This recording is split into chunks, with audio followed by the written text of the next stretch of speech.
আলহামদুলিল্লাহ ইসলামাবাদ দক্ষিণ পূর্ব বাইতুসালাম মসজিদ ও সকল মুর্দেগানের রুহের মাগফিরাত কামনায় অষ্টম বার্ষিক পবিত্র ওয়াজ দুয়ার মাহফিলের মুহতারাম সম্মানিত সভাপতি, প্রধান অতিথি, বিশেষ অতিথিবৃন্দ, মুআজ্জাজ মুকাররম, জাতির মাতার মুকুট আরাসাতুল আম্বিয়া হযরত উলামায়ে কেরাম, সামনে উপবিষ্ট দিন প্রিয়, ইসলাম প্রিয় ইমানদার ভাই ও বাবারা, পর্দার অন্তরালে অবস্থানরত শ্রদ্ধা সম্মানিতা মা ও বোনেরা, দয়াময় আল্লাহ পাক রব্বুল আলমিনের দরবারে লাখো কোটি শুকুর ও সুজুদ যে দয়াময় আল্লাহ পাক রব্বুল আলমিন আমাদেরকে এই প্রতিকূল আবহাওয়ার ভিতরেও কোরআন ও হাদিসের আলোচনা শোনার জন্যে, করার জন্যে কবুল ও মঞ্জুর করেছেন।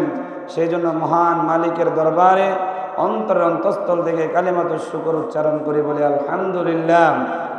মুহতারাম হাজরিন, আমি বেশিক্ষণ আলোচনা করব না।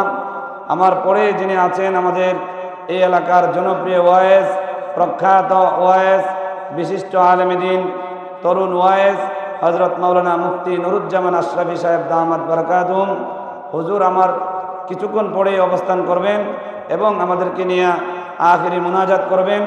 আজকে বৃষ্টি হওয়ার কারণে আমরা আমাদের আরেকজন যে বক্তা ছিলেন মজলিসপুর মাদ্রাসার বড় হুজুর, ওনাকে আমরা না করে দিয়েছি। ওনাকে আমরা বলেছি যে আকাশের অবস্থা ভালো না, এই জন্য উনি আসবেন না।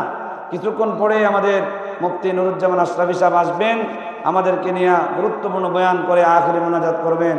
এই জন্য আমরা যারা এদিক সেদিক এখনও ঘোরাফেরা করতেছি, আমরা দয়া করে ঘোরাফেরা না করে আবারও বাহির থেকে মসজিদের ভিতরে চলে আসি।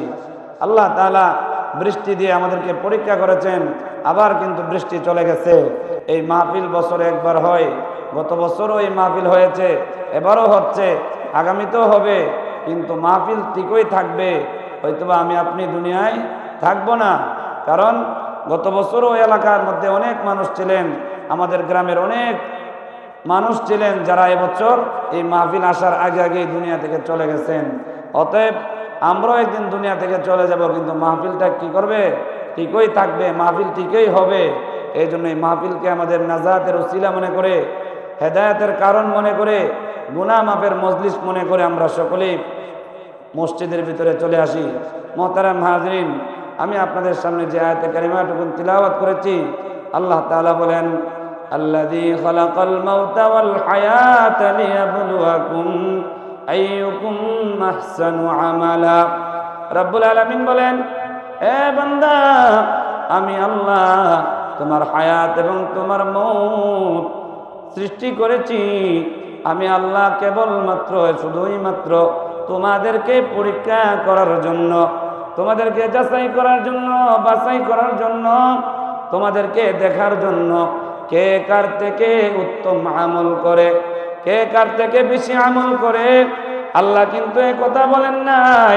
আল্লাহ বলেন আইয়ুকুম আহসানু আমালা, কে কার থেকে উত্তম আমল করে, ভালো আমল করে, বিশুদ্ধ আমল করে, এই জিনিসটা পরীক্ষা করার জন্য স্বয়ং আল্লাহ রাব্বুল আলামিন আমাদের হায়াত এবং মউত সৃষ্টি করেছেন। অথচ আমলের ব্যাপারে আমাদের বড় বেখবর, আমলের ব্যাপারে কোনো খেয়াল নাই। আজকে আমলের দ্বারে নাই, দুনিয়া নিয়ে ব্যস্ত আছি। দুনিয়ার যত কাজকর্ম আছে, দুনিয়ার যত টেনশন আছে, দুনিয়ার যত পেরেশানি আছে, দুনিয়ার যত ব্যবসা বাণিজ্য আছে, দুনিয়ার যত প্রজেক্ট আছে, দুনিয়ার সব লাইনের জ্ঞান আমি আপনি অর্জন করি, দুনিয়ার পিছনে দৌড়াই, কিন্তু আমলের লাইনে কোনো উন্নতি নাই, আমলের লাইনে কোনো খবর নাই। এই আমলের মধ্যে সবচেয়ে বড় আমল হলো দৈনিক 5 ওয়াক্ত নামাজ আদায় করা। জোরে বলেন ঠিক কিনা? রাব্বুল আলামিন যত ফরজ ইবাদত বন্দেগী আমাদের উপর আরোপ করেছেন, তন্মধ্যে সর্বপ্রথম যেই বিধানটা ফরজ করেছেন, সেই বিধানের নাম হইল নামাজ। আজকে মুসলমান হইয়া নামাজ পড়ি না, নামাজ না পড়ে ঘুমিয়ে থাকি। সামনে রমজান মাস আসতেছে, মুমিন মুসলমানের জন্য ইবাদতের মৌসুম, মুমিন মুসলমানের ইবাদতের সিজন। আল্লাহ তাআলা ওই রমজান মাসে মুমিন বান্দা বান্দিকে একটা নেক আমল করবে, আল্লাহ তাআলা একটা নেক আমলের বিনিময়ে 70টা নেক আমলের সওয়াব তার আমলনামায় দান করে দিবেন। কত বড় প্রতিদান, কত বড় সুযোগ রব্বুল আলামিন আমাদের জন্য করে দিয়েছেন।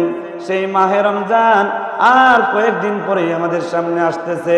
এই জন্য এলাকার যুবক ভাই, ও পর্দার অন্তরালের মা, ওই রমজান মাস পায়াও যদি আমরা আমল না করি, রমজান মাসে যদি ইবাদত বন্দেগী না করি, রমজান মাসে যদি আমরা হেলাই হেলাই কাটিয়ে দেই, তাহলে আল্লাহর কাছে কিন্তু আমরা কোনো উত্তর দিতে পারবো না, কোনো জবাব দিতে পারবো না। জোরে বলেন ঠিক কিনা? রমজান মাসে আল্লাহ তাআলা সমস্ত কবরবাসীদের কবর আযাবকে স্থগিত করে দেন, কবরের আযাব বন্ধ করে দেন। আল্লাহ তাআলা দীর্ঘ 11 মাস লাগাইয়া ওই জান্নাতকে সাজাইতে থাকেন। রমজান উপলক্ষে রব্বুল আলামিন জান্নাতের 8টা গেট খুলে দেন, জান্নাতের গেটগুলো খুলে দেন, আর জাহান্নামের 7টা দরজাকে তিনি বন্ধ করে দেন।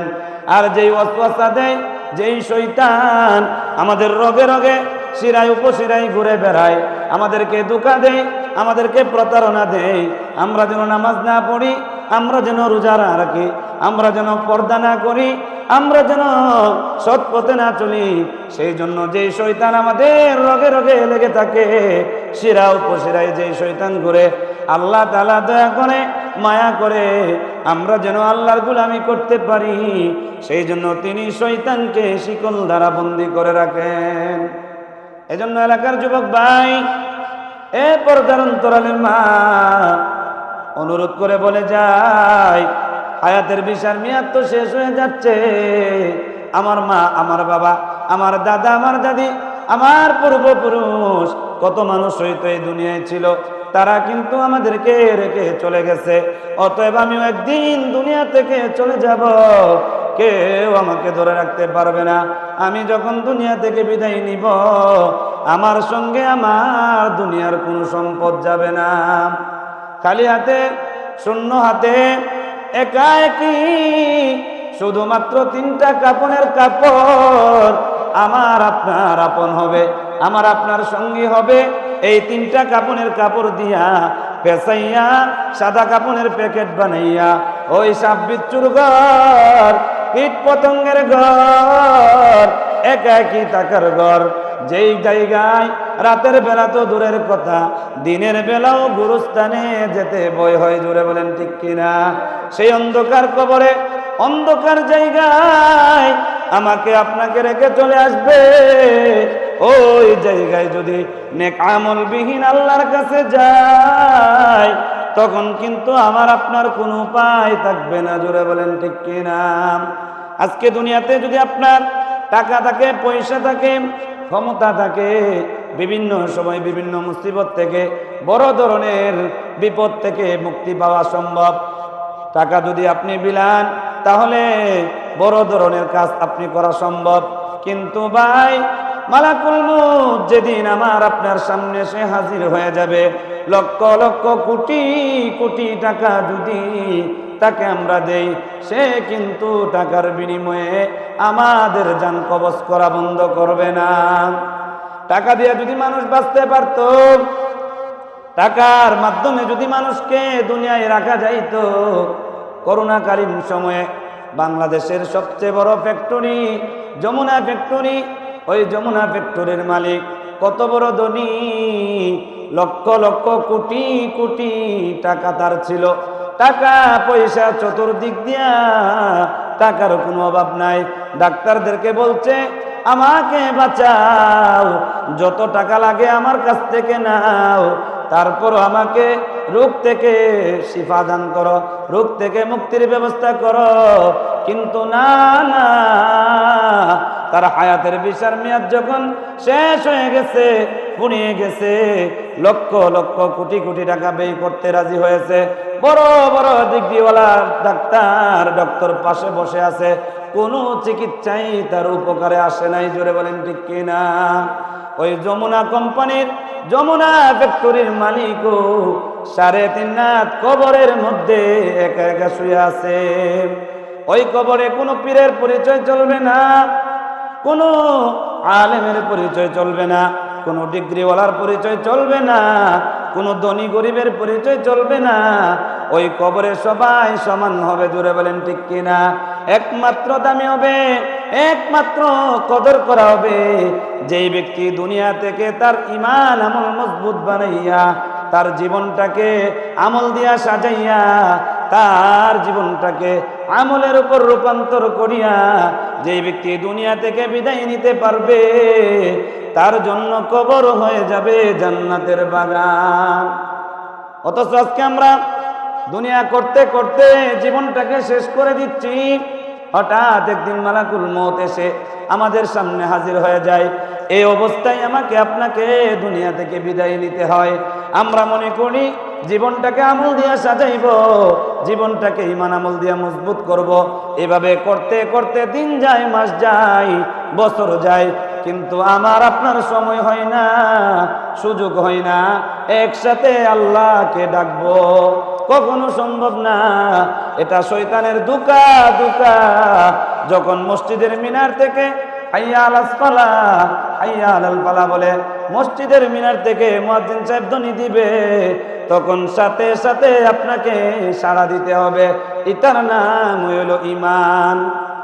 আর যে ঈমান আমাকে আপনাকে শুধু বলে সামনে আমি নামাজ পড়বো, দিন যাক বছর যাক, আরো কিছুদিন পরে সাংসারিক কাজ থেকে ফারেক হয়ে মুক্ত হয়ে ছেলেটাকে বিদেশ পাঠিয়ে, ছেলেটাকে মানুষ বানিয়ে, ছেলেটাকে লেখাপড়া করে তাকে একটা প্রতিষ্ঠিত করে এরপরে আমি নামাজ পড়বো, তাবলিগে যাব, চরমনের দরবারে যাব, এই নিয়ত যারা করেন আপনারা শয়তানের সবচেয়ে বড় ধোঁকায় আছেন।